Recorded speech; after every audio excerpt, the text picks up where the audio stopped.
What's up, Desktopers? Xavier Wills here for Desktop Bodybuilding. In this video, I'm discussing the passing of Cedric McMillan, wrong information spread, the family speaks. Lee Priest is back and looking crazy in just 4 weeks. Joe Mackey pulls 900 pounds. Justin Shier off-season update, and Michael Krizo and Nick Walker have gone next level, plus much more. Hope you guys enjoy it.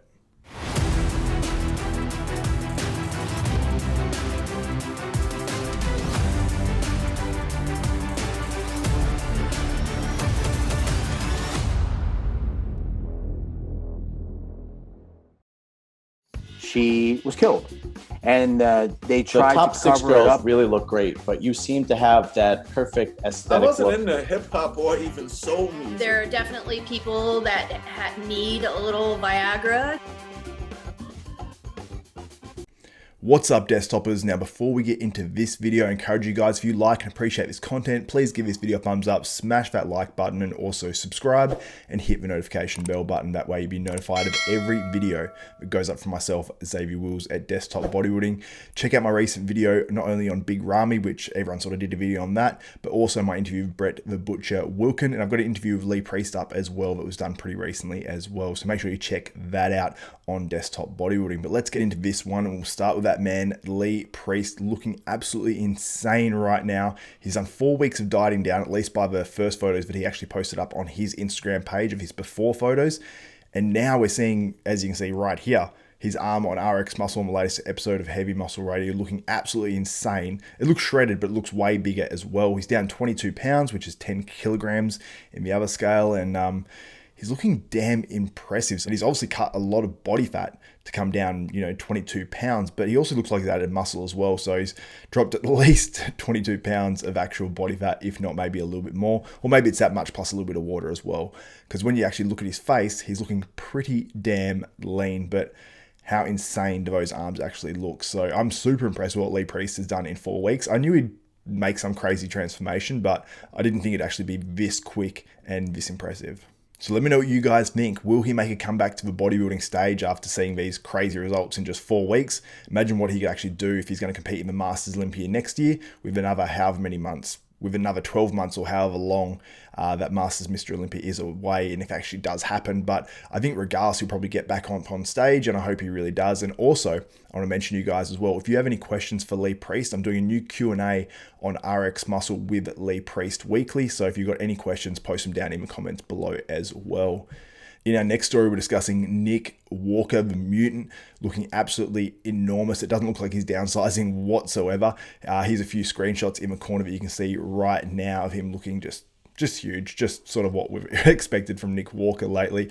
And he put the caption, "The past few months mentally, I was feeling pretty out of it, but now I'm back where I belong now." So obviously he's pretty locked in, seems pretty dedicated. I know he's making that move to Tampa from where he was. I think somewhere it was down near the Boca area somewhere. I know it wasn't in Boca, but somewhere down there near the Raw and Revive gym. And he was obviously training there while he was with Raw and Revive. But he's obviously either made that move or is about to make that move up to Tampa. And he's going to be in a new sort of environment. So I'm looking forward to seeing what sort of changes he makes to his physique and how he comes in 2022. And let me know what you think in the comments below. How will Nick Walker do at the 2022 Mr. Olympia? And can he win the 2022 Mr. Olympia? In our next story, we're talking about another mass monster, but from a different federation. Michael Krizo is looking enormous. And it seems like this dude grows month to month, not just year to year. He's putting on a lot of muscle, and some people say he's not going to be as impressive on stage, or he's not as impressive in person or whatever, but you can't deny the amount of mass this dude has on his physique when you see him stand next to other bodybuilders, amateur bodybuilders obviously, but he's still absolutely enormous. He seems to bring pretty decent conditioning. Maybe it's not to the level of like a Nick Walker, like we was just mentioning, but I would love to see this dude make the switch to the IFBB Pro League in America, and just to see where he could place, like on an Olympia level. Like, would he be just a straight up Olympia competitor straight away and would win a pro show with ease, or would he be one of these guys that, when you see him next to the actual pros, he would be less impressive? I'm starting to believe more that this guy would be sort of a top 10 Olympia competitor pretty much off the bat, as long as he can bring good enough conditioning, because he has a huge amount of size, doesn't have a huge amount of weaknesses, and yeah, just very impressive overall. But let me know what you think in the comments below about Michael Krizo. Justin Shier, we got a physique update from him. I was scrolling through Matt Jansen's Instagram story and I saw this physique update looking pretty damn impressive. It seems like he's staying in pretty good shape. year round. I love this dude's physique. Like, honestly, he came in great conditioning when he won his pro card. And yeah, I'm just very impressed overall. So I can't wait to see him make his pro debut in 2023. Let me know how you think he'll do in the comments below. But I think this guy's got a massive future. He got into the game late. He's already in his 30s. But I think he's still got plenty of time to make improvements because, like I said, he got into it late. It's not like he's been training since he's been, 15 years old and just has sort of been gassing since then. And it's, 18 years down the track. He's sort of been new into the game and he's made those steady improvements. So I can't wait to see what he brings in 2023.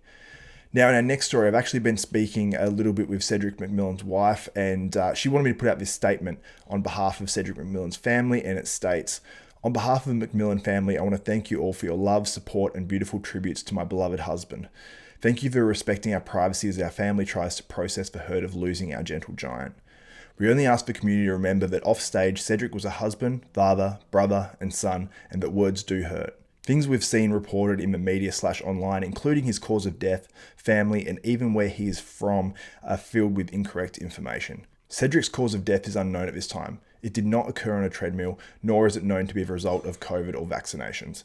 Please remember that if the statement is not from family, it probably isn't true. Thank you." So I just want to reiterate as well, just please respect, obviously, the family at this stage. Obviously, a lot of wrong information has been put out there by, media sources and obviously hearsay and rumors and all that sort of stuff. So please respect the family and obviously, not only Cedric's wife, but his children and his extended family and friends as well as they go through this really hard time. And the positive thing is that there's a lot of positive stuff out there about Cedric as well. And there's a lot of people that aren't speculating about his death and all that sort of stuff. But I think there is a want to know because people are concerned with how many bodybuilders sadly have passed away over the past 1 to 2 years, and it's troubling and it's concerning for the entire bodybuilding community. And on behalf of the bodybuilding community, our heart goes out to Cedric's wife, family, and everyone that knew Cedric as well.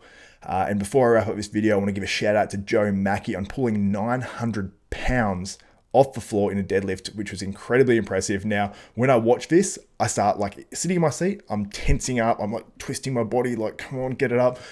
And it's it actually stresses me out to watch it, but I'm glad that Joe Mackey ticked that goal off his list and now he can focus on bodybuilding for the rest of 2022. And I'm hoping to see him make it to that Olympia stage this year because he's got a very impressive physique. I think the last time he was actually on stage, I think he's maybe slightly overlooked as well. So I think that maybe 2022 is Joe Mackey's year, but let me know what you think in the comments below about that. And that's it for this video. If you guys liked this video, please give this video a thumbs up, smash that like button, also subscribe and hit the notification bell button. Also head to hdmuscle.com, enter the code DESKTOP, you'll save yourself 10% on some amazing supplements. Check them all out. They've got great apparel as well, so check out all their apparel they've got going on the website right now. And if they do have other sales as well, my code DESKTOP will get you an extra 10% off. So make sure you definitely always use that as well. The link is in the description below. They'll get you 10% off as well. So that's it for me. For Xavier Wills, Desktop Bodybuilding, we are out.